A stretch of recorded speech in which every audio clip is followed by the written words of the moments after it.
In this video lecture, I will talk about regular expression. So, इससे पहले मैं बात ये करना चाहूँगा कि अभी तक हम मशीन्स बना रहे थे, फाइनाइट ऑटोमेटास बना रहे थे, हमने डीएफए डिज़ाइन किया, हमने एनएफए डिज़ाइन किया, और इनका अगर मैं कहूँ तो purpose purpose is validity of words. ठीक है, इसका मतलब है कि our concern was about strings, और उन स्ट्रिंग्स की वैलिडिटी जो एक मशीन से हो रही थी। और अगर मैं उन स्ट्रिंग्स की बात करूं कि वो स्ट्रिंग्स कहाँ एग्जिस्ट करती हैं, तो वो लैंग्वेज के अंदर स्ट्रिंग्स होती हैं। इसका मतलब है एक लैंग्वेज की वैलिडिटी के लिए वी आर कंस्ट्रक्टिंग मशीन्स या कंस्ट्रक्टिंग फाइनाइट ऑटोमेटा मशीन, जिसके दो वेरिएंट्स हमने देखे हैं, डीएफए एंड एनएफए।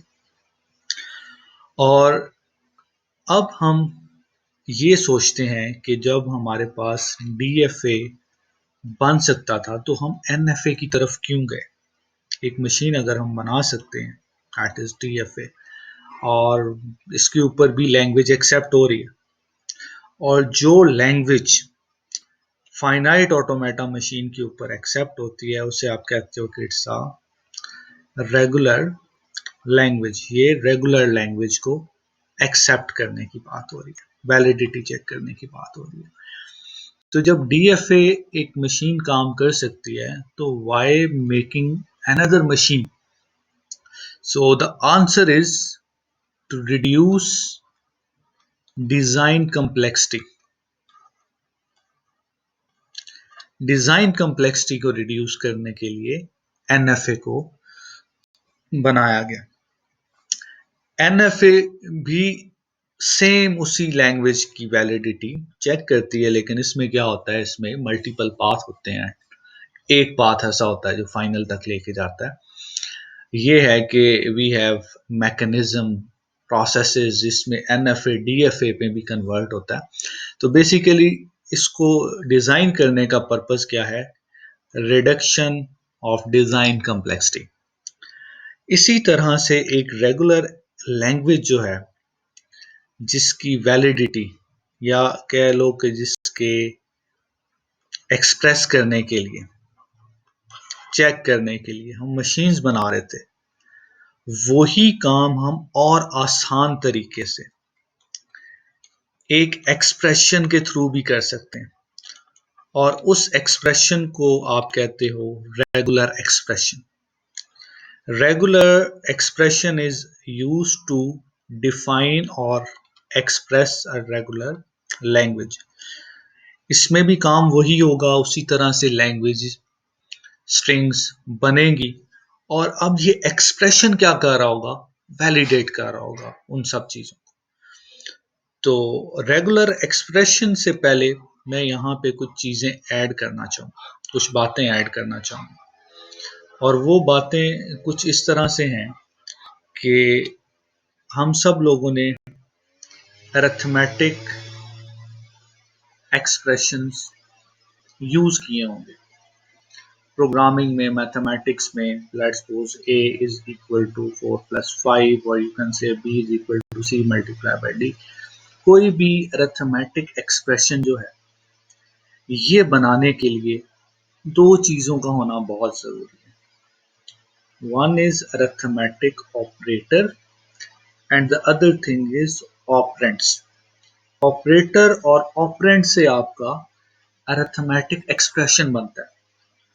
और अगर मैं बात करूं एक रेगुलर एक्सप्रेशन की, तो ऑब्वियसली उसके अंदर भी ये दो चीज़ें मौजूद होंगी, ऑपरेटर्स होंगे और दूसरी चीज़ होगी ऑपरेंड। जो यहाँ पे ऑपरेंड है, जिस तरह से सी डी 4 5 जो हम ये यूज़ कर रहे हैं, ऑपरेंड्स हैं। लेकिन रेगुलर एक्सप्रेशन में इसकी जगह हमारे पास अल्फ़ाबेट्स यूज़ होंगे। इसका मतलब है अल्फ़ाबेट और रेगुलर ऑपरेटर के कॉम्बिनेशन से रेगुलर एक्सप्रेशन डिफाइन होगा।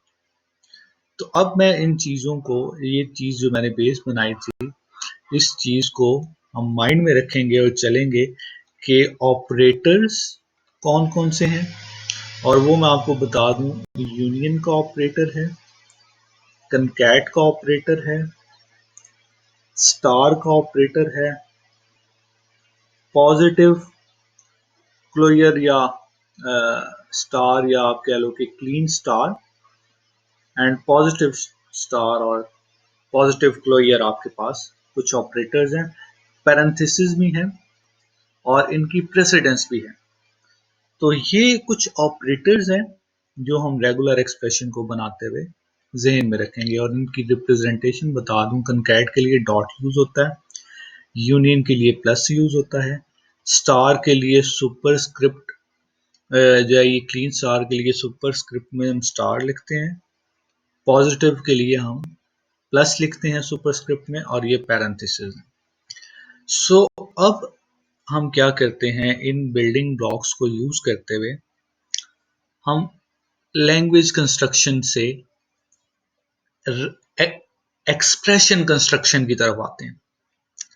Let's suppose I have a language L1, और ये लैंग्वेज क्या है, नल। नल लैंग्वेज है, मिनिमम पॉसिबल जो रेगुलर एक्सप्रेशन हो सकता है that is a single digit alphabet. तो उसका रेगुलर एक्सप्रेशन भी क्या होगा, सेम, नल। इसी तरह से लैंग्वेज 2 है, दैट इज ए, तो इसका रेगुलर एक्सप्रेशन क्या होगा, यस इट्स ए। अब मैं अगर बात करूं एक और लैंग्वेज है दैट इज बी, तो इसका रेगुलर एक्सप्रेशन क्या होगा जी, दैट इज बी। लेकिन अब एक कॉम्प्लेक्स लैंग्वेज है मेरे पास जिसमें नल भी आ रहा है, ए भी आ रहा है और बी भी आ रहा है। नाउ इसका रेगुलर एक्सप्रेशन क्या होगा, अब ये लैंग्वेज है, it's not a alphabet set, ये सिग्मा नहीं है, इससे मजीद कॉम्बिनेशन नहीं बन सकते। इसका मतलब है कि इसके अंदर 3 वर्ड्स हैं खाली, या ये नल को एक्सेप्ट कर सकता है, या ए को एक्सेप्ट कर सकता है, या बी को एक्सेप्ट करता है। तो यहाँ पे वी हैव अ चॉइस कि इनमें से कोई एक चीज आ सकती है। तो यहाँ पे हम ये यूनियन का ऑपरेटर यूज करेंगे and we place in between null plus A plus B. Now यहाँ से क्या आ सकता है, now I can generate null, or I can generate A, or I can generate B. So ये बेसिकली आपके पास एक बेसिक सी एग्जांपल हो गई जिसमें हमने क्या किया, यूनियन को टेस्ट किया कि यूनियन का ऑपरेटर जो है वो किस तरह से यूज हो सकता है, हम इसे किस तरह से यूटिलाइज कर सकते हैं। Now let's talk about another complex language, और देखते हैं क्या बाकी ऑपरेटर्स उसमें किस तरह से यूटिलाइज होंगे। Let's suppose I have a language double A B, B A, B B. So अगर हम अपने प्रीवियस नॉलेज को यूज करें तो इसका रेगुलर एक्सप्रेशन तो फिर हम इस तरह से ही लिख पाएंगे कि A plus A B plus B A plus B.